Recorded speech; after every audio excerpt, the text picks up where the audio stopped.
do you put emphasis on converting at the front end, or do you spend a lot of time converting through email?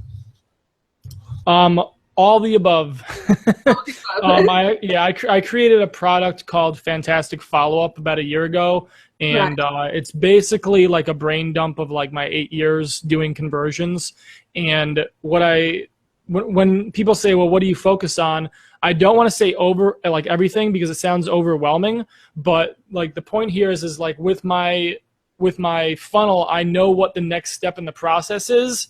So all I need to do is, okay, let me identify this particular lead, where are they in that step of the process, and how do I get them to the next step? So when it comes to the people that are leads, am I doing follow-up with them? Yes, there's automated follow-up, and there's also the broadcasts. So like the people that have gone through my webinar, some of them registered and didn't attend. So I'm doing email follow-ups to them as well as my list to get them back to the replay.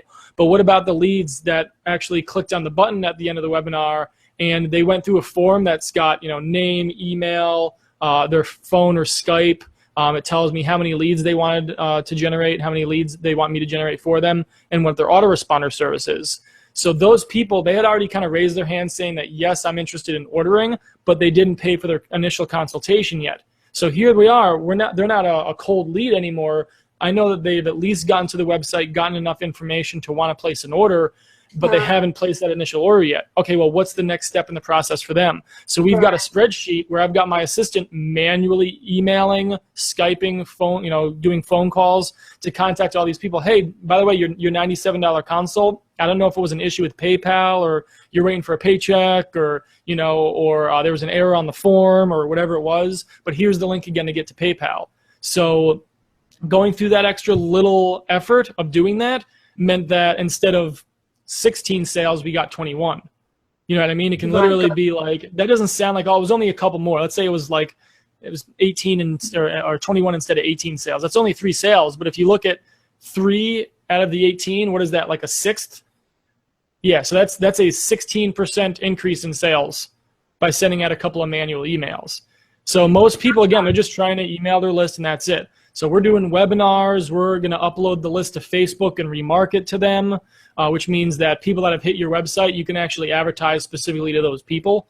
Not going to go through the whole remarketing training or whatever, but there's, and then, people that purchase, if they're at like 1,000 leads or more, we know what our margins are. So what I'm probably going to do in the next couple weeks is create like a little direct mail letter. And if we've got their mailing address, I'm going to send them a letter in the mail. Now that letter might cost me $5, $7, $10, if maybe more if they're international, to actually send them out. But it's going to basically be a letter saying, hey, you've got leads, but do you have conversions?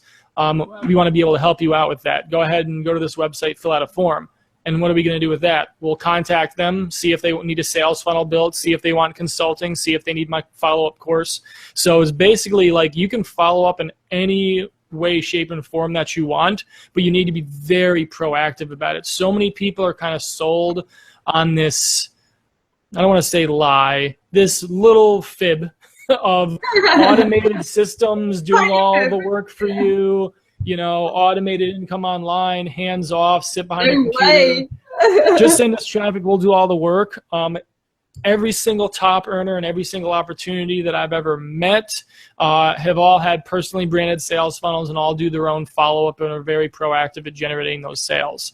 And their system on the back end might be automated. You don't have to worry about shopping carts and the autoresponder integration and a lot of like the technical like merchant accounts and all that stuff. But at the same time, like you need to be very proactive in generating those sales. And I already gave a few tips out there, but I'll share one tip with everybody is if you go online right now, like let's say you're promoting a business opportunity or something like that, you go and you get like a private label rights ebook, you spend $5 on it. But then you have the rights to it now. You might throw your name and your picture on the cover of it, so it's now branded to you. You do a webinar with a few tips that you learned even on this call or any of Fizz's other podcasts and other interviews that you've done. Share 3 tips from everything that you've learned from these I Have a Dream shows. You put that in the webinar. At the end of the webinar, say, hey, if you like this kind of content and you want to work with me personally, here's the link to my business opportunity. If you join in the next 72 hours, I'll give you this copy of my ebook.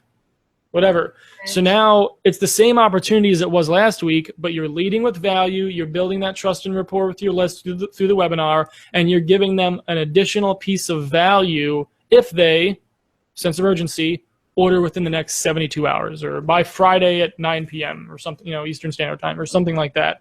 So literally that strategy is what sets the difference between just a regular affiliate that's going to go out there and maybe break even on their marketing promotions to the gurus that go and they 3x, 5x, 10x their money over and over and over again.